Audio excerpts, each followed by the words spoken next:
अस्सलाम वालेकुम everyone, this is Mia Akbar. Hope so आप सब लोग ठीक होंगे और मेरी वीडियोस आपको पसंद आ रही होंगी। आज जी हम लोग MGT 502 का लेक्चर नंबर 20 कर रहे हैं। ये आपके फाइनल टर्म रिलेटेड काफ़ी ज़्यादा इम्पॉर्टेंट है, यानी कि इसमें हम आपके बात करेंगे शॉर्ट, लॉन्ग और MCQs की, यानी कि हर वो चीज़ जो कि पेपर पॉइंट ऑफ व्यू से इम्पॉर्टेंट है हम उसे डिस्कस करेंगे।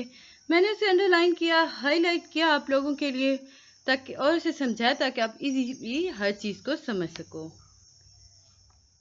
चलिए जी अपनी वीडियो करते हैं स्टार्ट। कम्युनिकेशन। अच्छा गाइस, वीडियो स्टार्ट करने से पहले ये बात याद रखिए, जो चीज़ मैं छोड़ देती हूँ या स्किप कर देती हूँ वो इतनी इंपॉर्टेंट नहीं होती, आपके पेपर्स में नहीं आ रही होती।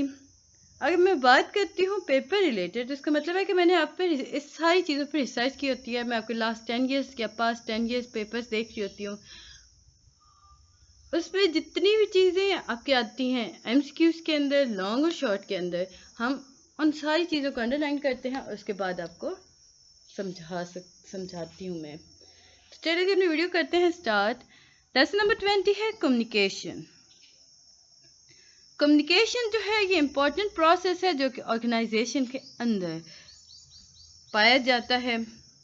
कम्युनिकेशन है क्या? कम्युनिकेशन जो है वो शेयरिंग ऑफ इंफॉर्मेशन है बिटवीन टू और मोर इंडिविजुअल्स और group in an organisation to reach a common understanding. Communication is a process of sharing information between two or more individuals or a group in an organization to reach common understanding। ये definition आपके पास communication की। Communication जो है वो 4 major functions perform कर रहा था organisation के अंदर। अब वो जो 4 मेजर फंक्शंस होते हैं वो क्या हैं? प्रोवाइड करता है नॉलेज, मोटिवेट करता है ऑर्गेनाइजेशनल मेंबर्स को, और कंट्रोल करता है कोऑर्डिनेटिंग एफर्ट को, और एक्सप्रेस करता है फीलिंग इमोशनल को। ये आपके पास जी 4 मेजर फंक्शंस है जो कम्युनिकेशन के अंदर आ रहे होते हैं। अब इसके 4 स्टेप्स भी हैं। अब वो 4 स्टेप्स क्या हैं? फर्स्ट है सेंडर। अब sender encoding of the message. Second है selection of medium. Third one है decoding of the message by the receiver. And fourth one है completing the feedback loop.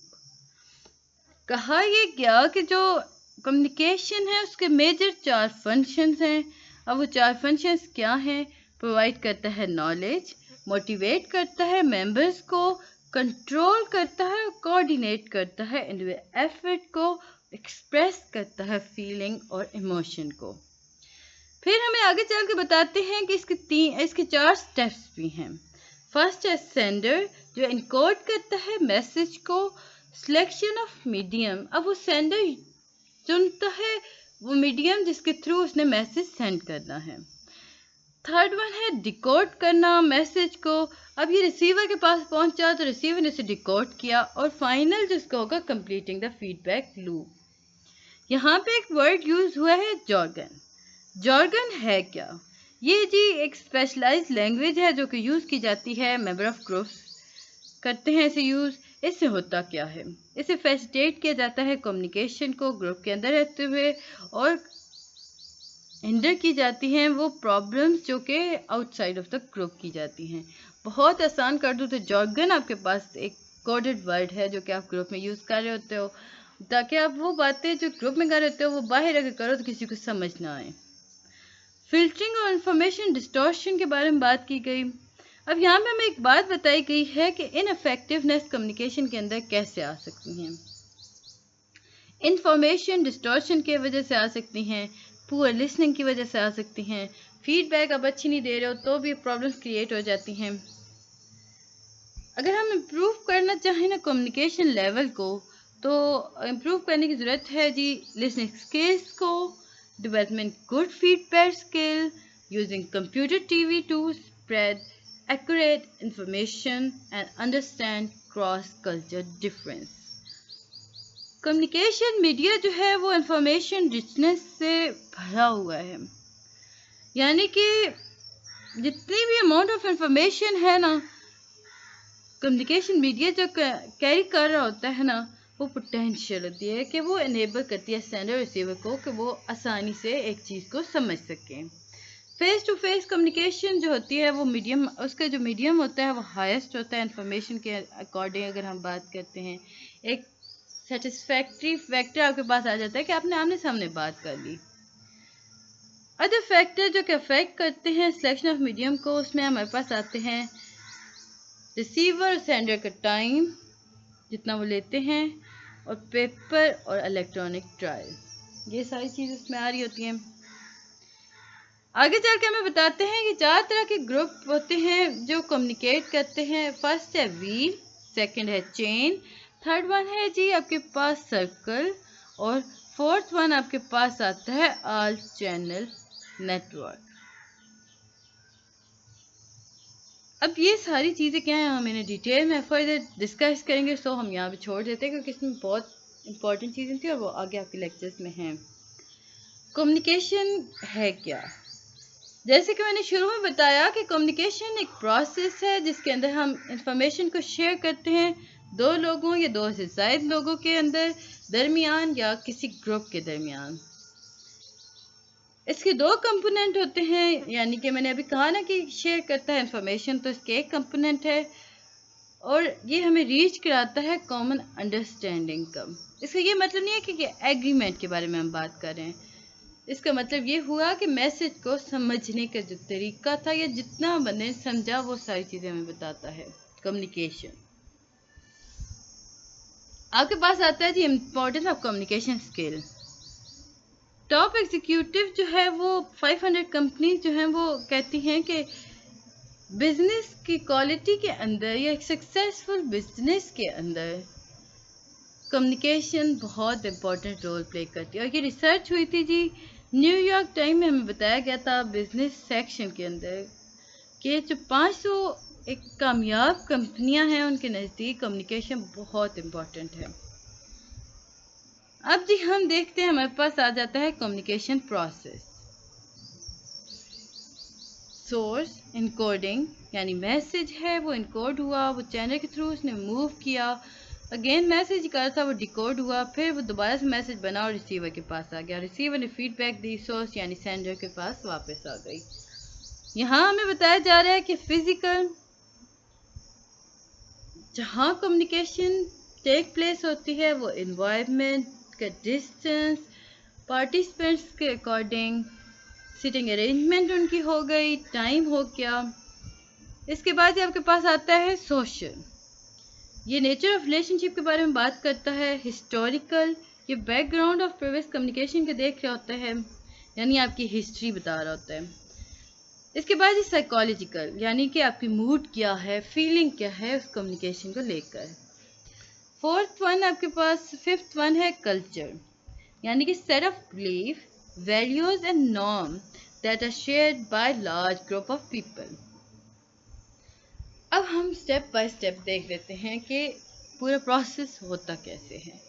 Participant, इसमें कौन कौन पार्टिसिपेट कर रहा होता है? एक सेंडर, वो इंसान जो इन्फॉर्मेशन को शेयर कर रहा होता है दूसरे के साथ, और रिसीवर, वो इंसान जो उस इन्फॉर्मेशन को हासिल करता है जिसके साथ शेयर की जाती है, उसे हम रिसीवर कहते हैं। मैसेज, ये वो इन्फॉर्मेशन होती है जो सेंडर चाहता है कि वो रिसीवर दूसरे लोगों तक पहुंचाए। अफेक्टिव मैसेज कैसे होते हैं? अफेक्टिव मैसेज होते हैं वो क्लियर होते हैं और कंप्लीट होते हैं। अगर मैं बात कर रही हूँ क्लियर और कंप्लीट, तो मैसेज क्लियर कैसे होगा? मैसेज क्लियर इस तरह होगा कि वो आसानी से इंटरप्रेट किया जा सकता है, आसानी से समझा जा सकता है। On the other hand message complete क्या है? यानी कि उसके अंदर जितनी भी इंफॉर्मेशन है ना वो आसानी से दूसरे को समझ आ गई, यानी सेंडर और रिसीवर दोनों को पता है कि उसके अंदर कंप्लीट मैसेज है, कोई बात छुपी नहीं है। इनकोडिंग, अब इनकोडिंग को अगर हम देखते हैं तो इसमें हम देखते हैं कि ट्रांसलेट करते हैं मैसेज को इनटू सिंबल और लैंग्वेज जो कि रिसीवर आसानी से समझ सकता है। सबसे पहले हमारे पास आया पार्टिसिपेंट, जिसमें हमने सेंडर रिसीवर की बात की। सेकंड आपके पास था मैसेज, एंड थर्ड वन आपके पास आ रहा है इनकोडिंग। अब इनकोडिंग में था क्या कि आपने ट्रांसलेट करना है मैसेज को सिंबल और लैंग्वेज जो कि आसानी से यूज़ किए जा सके या रिसीवर समझ सके। अगेन जॉर्गन के बारे में बात की गई, वही चीज़ें यहाँ पे डिस्कस की गई थी। अगला पॉइंट है आपके पास channel. Formal versus informal communication. दो तरह की कम्युनिकेशन होती हैं, याद रखिएगा। फॉर्मल कम्युनिकेशन होती हैं आपके पास है ना, वर्बल और नॉन वर्बल कम्युनिकेशन, उन्हीं को हमने कर दिया फॉर्मल और इनफॉर्मल कम्युनिकेशन।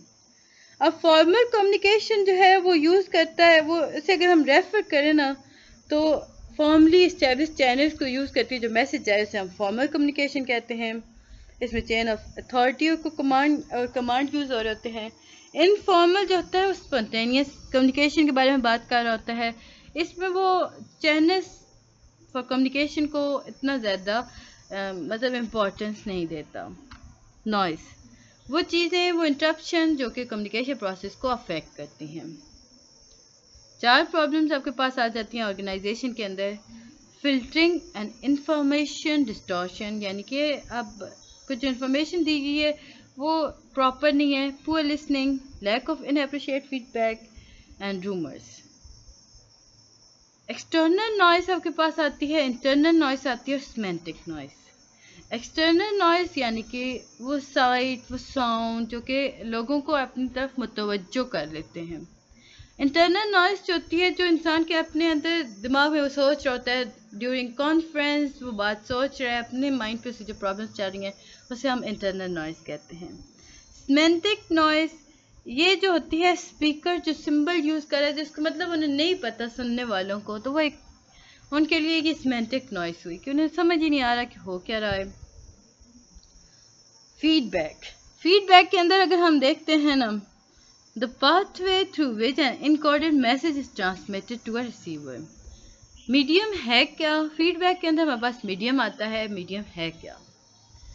मीडियम जो वो रास्ता है जो कि सेंडर यूज़ करता है अपने मैसेज को सेंड करने के लिए और रिसीवर यूज़ करता है उस मैसेज को रिसीव करने के लिए, यानी कि वो रास्ता जिससे चलकर पूरी इंफॉर्मेशन शेयर की जा सके। वर्बल कम्युनिकेशन, इसमें होता क्या है, वर्बल में ना शेयर की जाती है information bye means of word, either spoken और रिटन। याद रखें, वर्बल के अंदर हम इंफॉर्मेशन शेयर करते हैं अल्फाज के थ्रू। अब वो अल्फाज या तो बोले जाते हैं या लिखे जाते हैं। इसमें face to face oral communication हो रही होती है, टेलीफोन कम्युनिकेशन हो रही होती है, रिटन कम्युनिकेशन हो रही होती है। रिटन कम्युनिकेशन के लिए हमारे पास आते हैं मेमोज, लेटर्स, रिपोर्ट्स, आपके ईमेल्स हो गए, फैक्स मशीन्स हो गई।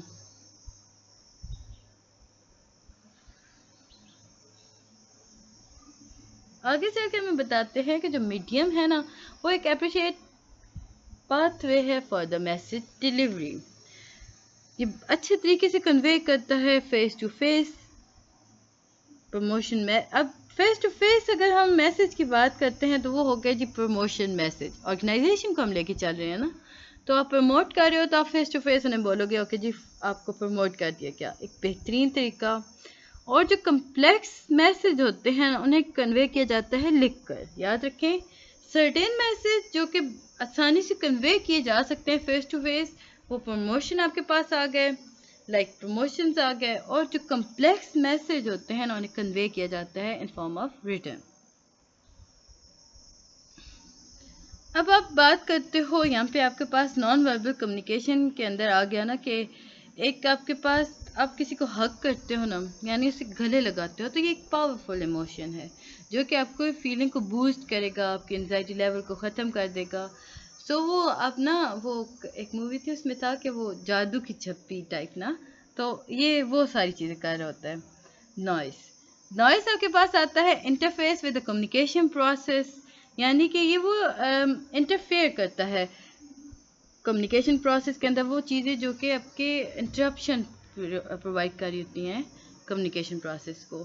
तो मैनेजर को चाहिए कि वो डिक्रीज़ करे नॉइज़ को, इंक्रीज़ करे रीडेबिलिटी को, क्लैरिटी लाए जी अपने रिटन कम्युनिकेशन के अंदर, फिक्स करे ब्रोकन आंसरिंग मशीन को, और जो ईमेल सिस्टम के अंदर प्रॉब्लम आ रही है उसे सॉल्व करे। नेक्स्ट आपके पास आता है फिल्टरिंग। फिल्टरिंग जो है वो सेंडर जो होता है ना, जो मैसेज भेज रहा होता है ना, उसके अंदर वो कुछ चीज़ें हाइड कर लेता है। अब वो हाइड इसलिए करता है, वो समझता है कि जो रिसीवर है उसे उसके लिए ये बात इंपॉर्टेंट नहीं है, सो उसे नहीं बतानी चाहिए। तो इससे होता क्या है, जब हम नेगेटिव इन्फॉर्मेशन को विदहोल्ड कर लेते हैं यानी छुपा लेते हैं, रिसीवर से तो बहुत ज़्यादा प्रॉब्लम्स आ जाती हैं, रियल और पोटेंशियल डिजास्टर्स हमारे पास आ जाते हैं। अब सुपरवाइज़र जो होता है उसे पता ही नहीं होता कि माइनर प्रॉब्लम्स हैं क्या। जब वो माइनर प्रॉब्लम्स होते होते मेजर हो जाती हैं तो तब फ़ायदा कोई नहीं, क्योंकि हर चीज़ बर्बाद हो चुकी होती है। एयरलाइन क्रैश हुआ ना, तो वो एक आपके पास केस था ना, एयरलाइन का क्रैश, उसमें इन्वेस्टिगेशन की गई तो उन्हें पता चला कि जो जूनियर क्रू मेंबर था ना, उन्होंने अपने कैप्टन को माइनर प्रॉब्लम्स नहीं बताई थी, कि उन्होंने नहीं बताया था कि इंजन में तेल के लीकेज हो रहा है। मैंने कहा खैर है, कोई बात नहीं, हम लैंड कर जाएंगे। तो कैप्टन को तो नहीं पता था ना। अब इससे क्या हुआ, क्रैश हो गया। अगर जूनियर जो था ना वो बता देते अपने कैप्टन को कि देखिए जी जहाज़ के अंदर ये प्रॉब्लम आ रही हैं, तो कैप्टन कुछ ऐसे स्टेप्स लेता जिससे वो क्रैश से अवॉइड कर लेता, बट नहीं किया गया। सो हमें यहाँ बताया गया कि माइनर प्रॉब्लम्स भी बतानी चाहिए। आगे बढ़ने से पहले काइंडली मेरे चैनल को लाइक और सब्सक्राइब ज़रूर कर दें। वीडियो पसंद आती है तो कमेंट भी कीजिएगा। मुझे उम्मीद है कि आपको हर चीज़ समझ आ रही होगी। आपके पास आते हैं पर्सपेक्टिव, सिलेक्टिव परसेप्शन।